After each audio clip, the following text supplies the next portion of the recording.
जिंदगी में कामयाब होने के लिए याद रखिएगा, ये मायने नहीं रखता है कि आपने कितना किया, मायने ये रखता है कि आप कितना कर सकते थे।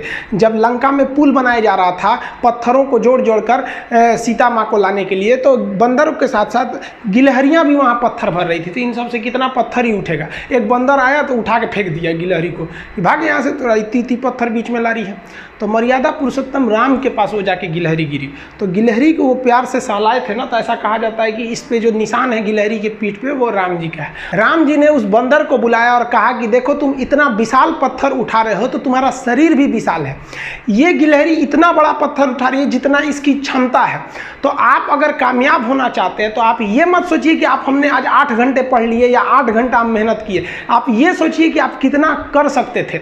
और देखिए जो सपने देखते हैं उनके लिए तो पूरी रात छोटी पड़ जाती है, और सपने पूरे करने वाले के लिए पूरा दिन छोटा पड़ जाता है। अगर आपके अंदर जिम्मेदारी है ना, तो आप यकीन मानिए आप चैन से सो नहीं पाएंगे।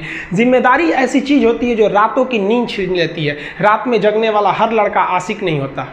आप सबकी ज़िंदगी में कुछ कठिनाइयाँ आएंगी, ठोकरें लगेंगे, लेकिन ठोकर खा के संभलना भी जरूरी है। ठोकरें खाकर भी ना संभला तो ये मुसाफिर का नसीब। राह के पत्थर तो अपना फ़र्ज अदा कर चुके हैं, और कभी भी मुश्किलों से घबराइएगा नहीं। कोको कोला कंपनी जब स्थापना हुई थी तो 1 साल में केवल इसके 25 बोतल बिके थे। कंपनी का दिमाग हिल गया था। लेकिन आज के समय में दुनिया में हर जगह कोको कोला बिकता है, और इसने तो फिजिक्स को उल्टा कर दिया। लोग कहते हैं ठंडा मतलब तो कोको कोला। भाई साहब, ठंडा मतलब वो होता है जिसका टेम्परेचर कम हो, लेकिन इतना भी कहा कि इसके आगे लोग भूल गए कि ठंडा मतलब कोको कोला नहीं होता है। ठंडा मतलब वह चीज जिसका टेम्परेचर कम है। इसलिए परेशानियों से कभी मत घबराइएगा। आगे बढ़ने के लिए तकलीफ का होना जरूरी है, क्योंकि छांव आते ही इंसान के कदम रुक जाते हैं और धूप में कभी कदम नहीं रुकते हैं। ज़रूरी नहीं कि हर चीज़ आपको किताबें और यूनिवर्सिटी में ही पढ़ाया जाएगा। बहुत से चीज़ें हैं जो आपकी खाली पेट और खाली जेब सिखाएगी, जो आपको कोई टीचर नहीं सिखाएगा। कहते हैं जरा सी छेद क्या हो गई मेरे जेब में, सिक्कों से ज़्यादा तो मेरे रिश्तेदार गिर गए। लाइफ में सबका स्ट्रगल होता है। हम लोग के भी लाइफ में बहुत तकलीफें आई थी। ज़िंदगी में इतने तकलीफ देखे कि अब अगर तकलीफ नहीं होता है तो तकलीफ होता है। ज़िंदगी ने उस मुकाम पर लाकर छोड़ा है जहाँ पसंद तो बहुत कुछ है लेकिन चाहिए कुछ भी नहीं। लोग कहते हैं कि खाली हाथ आए थे खाली हाथ जाओगे, गलत बोलते हैं।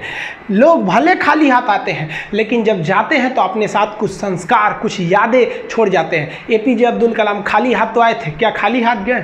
हमारे जितने देश के लोग हैं उन देशवासियों के लिए एक प्रेरणा के स्रोत बन गए हैं। लेकिन अगर आप खाली हाथ आते हैं और खाली हाथ चले जाते हैं तो आपका पुरुष योनि में जन्म लेने का कोई अर्थ ही नहीं बना। अपनी मंजिल को भुला कर जिया तो क्या जिया, है दम तुझ में तो उसे पाकर दिखा। लिख दे खून से अपनी कामयाबी की कहानी और बोल उस किस्मत को कि है दम तो मिटा के दिखा। इसलिए कभी किस्मत को मत कोसिएगा, अपने हौसले से अपनी कहानी लिखिएगा। पसीने की स्याही से जो लिखते हैं अपने हौसले के इरादे, उनके मुकद्दर के पन्ने कभी कोरे नहीं होते। पैसा और समय में तालमेल बिठाना बहुत जरूरी होता है। पैसा कहता है कि तू कुछ करेगा तो हम आएंगे, जबकि लोग गलती करते हैं। लोग कहते हैं कि पैसा आएगा तब हम कुछ करेंगे। ऐसा नहीं है। पैसा कहता है कि तू मुझे आज बचा ले, मैं कल तुझे बचा लूंगा। पैसा बेशक भगवान नहीं है और ना ये आपके साथ ऊपर तक जाएगा, लेकिन पैसा जब तक आपके साथ है ना, तब तक आपको नीचे गिरने नहीं देगा। देखिए, पैसा जीवन में बहुत कुछ है, बहुत कुछ, लेकिन पैसा सब कुछ नहीं है। इंसानियत मायने रखने चाहिए। समय के साथ आप कभी खिलवाड़ मत कीजिएगा। दुख की बात यह है कि समय बहुत कम है, लेकिन सुख की बात यह है कि अभी भी समय है। लेकिन समय के पास इतना समय नहीं है कि आपको दोबारा समय देगा। वक्त नहीं लगाइए आपको यह निर्धारित करने में कि क्या करना है, वरना वक्त निर्धारित कर देगा आपका क्या करना है। जीवन में ना अपने अंदर से अहंकार बिल्कुल निकाल दीजिएगा। अहंकार बहुत ही खराब चीज है। कहते हैं कि अहंकार में इंसान को इंसान नहीं दिखता, छत पे चढ़ जाओ तो खुद का मकान नहीं दिखता। अहंकार नहीं करना चाहिए। छत को बहुत गुरूर था छत होने का, एक मंजिल और बनी और छत फर्श हो गया। अहंकार कभी नहीं कीजिएगा।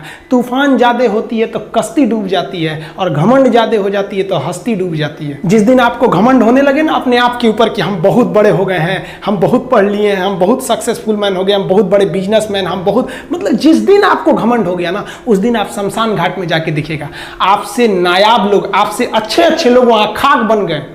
दुनिया में ना किसी से जलन नहीं रखनी चाहिए। देखिए माचिस जो होता है ना दूसरे को जला देता है, लेकिन कभी माचिस को देखें वो खुद को भी जला लेता है। अतः अगर आप दूसरे की बुराई करेंगे, दूसरे के पीछे रहेंगे ना, तो इसमें आपका लॉस होगा। और अगर आपकी कोई बुराई कर रहा है ना, तो आपको खुश होना चाहिए कि आप आगे बढ़ रहे हैं। बुराई उसी का लोग करते हैं जो आगे बढ़ रहा होता है, जो पहले गिरा हुआ है उसकी लोग क्या बुराई करेंगे। और जब भी आपकी कोई बुराई करे तो आप उसे सहज स्वीकार करें, और आप उसे प्रूव मत कीजिए कि हम ये नहीं हैं। हम लोग गलती क्या करते हैं स्टूडेंट लोग, कि प्रूव करने लगते हैं। नहीं, आपको अपने आप को इंप्रूव करना है। अगर कोई गलती हो गई है, आपको कोई बुराई कर रहा है, तो आप उसको सहज स्वीकार कीजिए। जिस दिन आपके अंदर अपनी बुराई सुनने की क्षमता आ गई, यकीन मानिए आप सफलता के दहलीज पे अपनी पहली कदम रख दिए उसी दिन। लोहा जो होता है ना, उसे कोई नहीं तोड़ सकता है, लेकिन उसी लोहे के अंदर का जो जंग लग जाता है ना, धीरे धीरे दीमक की तरह उस लोहे को खदड़ते जाता है। इसलिए अपने अंदर अहंकार को मत लाने दीजिएगा। लोग कहते हैं ना कि अहंकार बुरा है। जीवन में हम जो अनुभव किए हैं, अहंकार से भी खराब चीज होता है गुस्सा। देखिए अहंकार उत्पन्न ही नहीं होगा जब तक आपको गुस्सा नहीं आए। आप ऐसे नॉर्मल बैठे हैं और आप किसी से कहिएगा कि तुम्हारी क्या औकात है, जब तक आपको गुस्सा ना आए। तो अहंकार एक पेड़ है और गुस्सा उस पेड़ का जड़ है। इसलिए गुस्सा जिस दिन आया उस दिन आप बर्बाद हो जाएंगे। किसी भी व्यक्ति को बर्बाद कराने के लिए सबसे जरूरी है गुस्सा दिलाना। आपको पता है लोहार जो होता है, लोहार वो जानता है कि लोहे को हम ऐसे नहीं मोड़ सकते हैं, बहुत ही शक्तिशाली है। इसलिए लोहार ना इस लोहे को ना आग में डाल के इसे गुस्सा दिलाता है।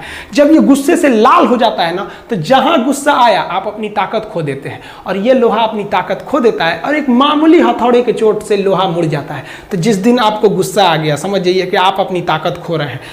देखिए सफलता और असफलता में थोड़ा सा का अंतर है। सफलता आपका परिचय दुनिया के सामने कराएगी और असफलता दुनिया का परिचय आपसे करा देगी। इसलिए सफल जरूर होइए। देखिए 97% लोग जो है ना, वो थक के किसी काम को छोड़ देते हैं और जिंदगी भर उन 3% लोगों के लिए काम करने लगते हैं जो कभी भी हार नहीं मानते। मेहनत बता देता है कि परिणाम कैसे मिलेगा, वरना परिणाम तो बताता ही है कि आपका मेहनत कैसा था। कुछ लोगों को लगता है कि उनके पिताजी बहुत पहुंच वाले हैं, दादाजी बहुत पहुंच वाले हैं, तो उनकी बदौलत हमें कोई काम मिल जाएगा, कोई जॉब मिल जाएगा। तो कोई ये बहुत बड़ी बात नहीं है। पहचान से मिला काम बहुत देर तक नहीं रहती है, लेकिन काम से मिलने वाली पहचान आजीवन रहती है। कई लड़के कमेंट कर रहे हैं कि सर आप पंखा क्यों नहीं लगा लेते हैं, आपको पसीना होता है। हम क्या बोले आप लोग को, जो पानी से नहाएगा वो अपना लिबास बदलेगा, जो पसीने से नहाएगा एक दिन इतिहास बदलेगा। एक दिन हम सब लोग मिलकर अपने हिंदुस्तान के इतिहास को बदलेंगे, फिर से इसे हम सोने की चिड़िया बनाएंगे। और आप निरंतर मेहनत करते रहिए, दूसरे का देखकर नकल नहीं कीजिए। सीढ़ियां उन्हें मुबारक हो जिन्हें छत तक जाना है। आपकी मंजिल आसमान है, रास्ता आपको खुद बनाना है। अपनी मंजिल को भुलाकर जिया तो क्या जिया, है दम तुझ में तो उसे पाकर दिखा। लिख दे खून से अपनी कामयाबी की कहानी और बोल उस किस्मत को, है दम तो मिटा के दिखा। लास्ट में आप सबसे हम यही कहना चाहेंगे कि जहां तेरी याद ना आए वो तन्हाई किस काम की, बिगड़े रिश्ते ना बना दे वो खुदाई किस काम की। बेशक हमें जाना है अपनी मंजिल तक, लेकिन जहां से अपने ना दिखाई दे वो ऊंचाई किस काम की। आप सब लोग का बहुत बहुत धन्यवाद। मिलेंगे नेक्स्ट वीडियो में, तब तक के लिए